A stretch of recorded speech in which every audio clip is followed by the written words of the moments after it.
வணக்கம் friends, welcome back to tasty home recipes YouTube channel. இன்றைக்கி super டேஸ்டியான முருங்கைக்காய் சாம்பார் ரெசிபி தான் பார்க்க போகிறோம். சூடான சாதத்துக்கு சூப்பரான காம்பினேஷன், டிஃபனுக்கு டின்னருக்கு எல்லாத்துக்குமே சூட் ஆகும். வாங்க எப்படி செய்கிறதுன்னு பார்க்கலாம்.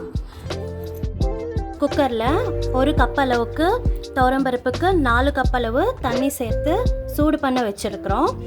1/4 கப் அளவு துவரம்பருப்பு எடுத்துருக்கிறேன். அதை முதல்ல நல்லா வாஷ் பண்ணிக்கலாம். தண்ணி சேர்த்துட்டு நல்லா 2-3 தடவை இதோட துவரம்பருப்பில் இருக்கிற அழுக்கு எல்லாமே வாஷ் பண்ணிக்கலாம். பாருங்கள், நல்லா ஒரு 4-5 தடவை துவரம்பருப்பை வாஷ் பண்ணி எடுத்தாச்சு. வாஷ் பண்ணியிருந்த துவரம்பருப்பை ப்ரெஷர் குக்கரில் சேர்த்துக்கலாம்.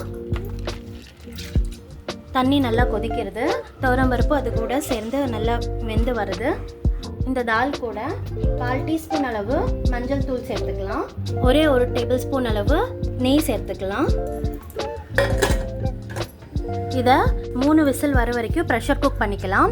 அப்புறம் ப்ரெஷர் குக்கரை யூஸ் பண்ணுறப்போ இந்த மாதிரி முதல்ல ஸ்டீம் எல்லாம் வெளியில் வந்து வால் மேலே வந்ததுக்கப்புறமா வெயிட் போட்டோம்னா நம்ம என்ன குக் பண்ணுவோமோ அது கரெக்டான பதத்துக்கு வெந்துடும். தால் வேகட்டும், அதுக்குள்ளார நம்ம குழம்புக்கு ரெடி பண்ணிக்கலாம். ஒரு மண் சட்டி எடுத்துக்கலாம், இல்லைன்னா உங்கள் வீட்டில் எந்த கடாய் யூஸ் பண்ணுறீங்களோ அந்த கடாயை யூஸ் பண்ணிக்கோங்க. நான் இந்த சாம்பாருக்கு வந்து தேங்காய் எண்ணெய் தான் யூஸ் பண்ணுறேன். ஒரு 4 டேபிள் ஸ்பூன் அளவு தேங்காய் எண்ணெய் சேர்த்துருக்குறேன். சேர்த்துட்டு இது லேசாக சூடாகட்டும். அதில் கடுகு ஒரு 1/4 டீஸ்பூன் அளவு சேர்த்துக்கலாம். இதில் உளுத்தம்பருப்பு சேர்த்துக்கலாம். 1/4 டீஸ்பூன் அளவு பெருங்காயத்தூள் சேர்த்துக்கலாம். கருவேப்பிலை சேர்த்துக்கலாம். 2 வரமிளகாவை கிள்ளி போட்டுக்கலாம். இது எல்லாமே வந்து லோ ஃப்ளேமில் வச்சு தான் குக் பண்ண போகிறோம். சின்ன வெங்காயத்தை நம்ம கட் பண்ணி வச்சுருந்தோம், அதை சேர்த்துக்கலாம். பூண்டு அப்படியே முழுசாகவே சேர்த்துக்கலாம். வெங்காயமும் பூண்டும் ஒரு கண்ணாடி பதத்துக்கு வந்திருக்கு. இந்த ஸ்டேஜில் வந்து நம்ம முருங்கைக்காய் அப்புறமா தக்காளியும் சேர்த்துக்கலாம். தக்காளியும் முருங்கைக்காவும் சேர்த்துட்டு மறுபடியும் வதக்கி விட்டுக்கலாம். நான் இது எல்லாமே ஒரு மீடியம் ஃப்ளேமில் வச்சுட்டு தான் ஃப்ரை பண்ணிகிட்ருக்கேன். எண்ணெயில் லேசாக வதங்கி வருது. இந்த ஸ்டேஜில் வந்து முருங்கைக்காய் வேகிற அளவுக்கு தண்ணி சேர்த்துக்கலாம். தண்ணி சேர்த்துட்டு ஹை ஃப்ளேமில் வச்சுக்கோங்க. இப்போவே நம்ம உப்பு சேர்த்துட்டோம்னா முருங்கைக்காய் வெந்து வர்றதுக்கு டைம் எடுக்கும். அதனால் முதல்ல இந்த வெஜிடபிள்ஸ் எல்லாமே குக் ஆகட்டும். ஹை ஃப்ளேமில் வச்சுட்டு இப்போ தண்ணியெல்லாம் நல்லா கொதிச்சு வருது. இப்போது லோ ஃப்ளேமில் வச்சுக்கலாம். நான் வந்து 2 டீஸ்பூன் அளவு மிளகாப்பொடியை சேர்க்க போகிறேன். பாருங்கள், மிளகாப்பொடி சேர்த்த உடனே நான் அப்படியே ஒரு மூடி போட்டு ஒரு 5 மினிட்ஸு முருங்கைக்காய் வேகிற அளவுக்கு வச்சுக்க போகிறேன்.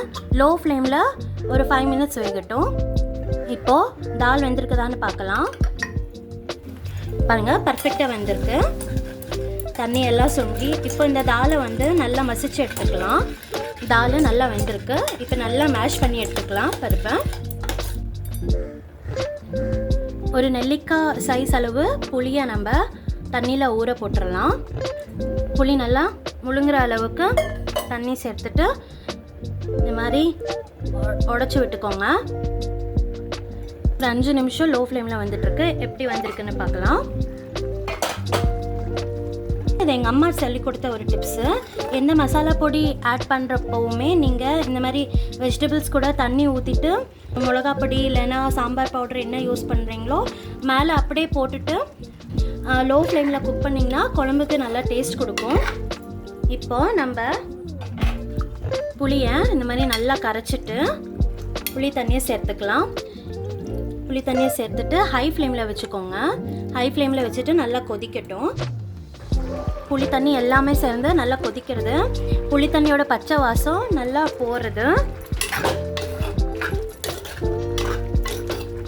நம்ம வேக வச்சு மசிச்சு வச்ச பருப்பை சேர்த்துக்கலாம். நல்லா கலந்து விட்டுக்கலாம். குழம்போட கன்சிஸ்டன்சியை நீங்கள் தண்ணி சேர்த்து அட்ஜஸ்ட் பண்ணிக்கலாம். கொஞ்சம் கெட்டியாக இருக்குது, கொதிக்கிற தண்ணியை சேர்த்துக்கலாம். நான் குக்கர்லேயே வந்து இன்னும் கொஞ்சம் தண்ணியை ஊற்றிட்டு கொதிக்க வச்சுட்டு அந்த கொதிக்கிற தண்ணியை நான் சேர்த்துட்ருக்கேன். இப்போது ஹை ஃப்ளேமில் வச்சுட்டு நல்லா கொதிக்கட்டும். பாருங்கள், குழம்பு நல்லா கொதிக்கிறது. இந்த ஸ்டேஜில் வந்து நம்ம உப்பு சேர்த்துக்கலாம். ஹை ஃப்ளேமில் வச்சுட்டு தான் நான் கொதிக்க வச்சிட்ருக்கேன். மூடி போட்டு ஒரு 10 நிமிஷம் லோ ஃப்ளேம்லேயே வேகட்டும். வாங்க இப்போ திறந்து பார்த்துடலாம். பாருங்கள், குழம்பு சூப்பராக கொதிச்சிட்ருக்கு. கடைசியாக நம்ம குட்டி குட்டியாக நறுக்கி வச்சுருந்த கொத்தமல்லி தலையை சேர்த்துட்டு நம்ம ஸ்டவ் ஆஃப் பண்ணிடலாம். அவ்வளோதாங்க, ரொம்ப டேஸ்டான முருங்கைக்காய் சாம்பார் ரெடி ஆயிடுச்சு. நான் சொன்ன டிப்ஸ் எல்லாம் ஃபாலோ பண்ணி நீங்கள் செஞ்சு பாருங்கள். ரொம்ப சூப்பரான டேஸ்டியான முருங்கைக்காய் சாம்பார் ரெடி ஆயிடும். அப்புறமா கறிவேப்பிலை நிறையா சேர்த்து சமைச்சு பாருங்கள். குழம்போட சுவையும் மனமும் நல்லாயிருக்கும். அவ்வளோதாங்க, டேஸ்டியான முருங்கைக்காய் சாம்பார் ரெடி ஆயிடுச்சு. இது சூடான சாதத்து கூட பிணைஞ்சு சாப்பிட்டிங்கன்னா சூப்பராக இருக்கும். இட்லி தோசைக்குமே வந்து ரொம்ப நல்லாயிருக்கும். உங்களுக்கு இந்த ரெசிபி பிடிச்சிருந்ததுன்னா லைக் பண்ணுங்கள், ஷேர் பண்ணுங்கள்.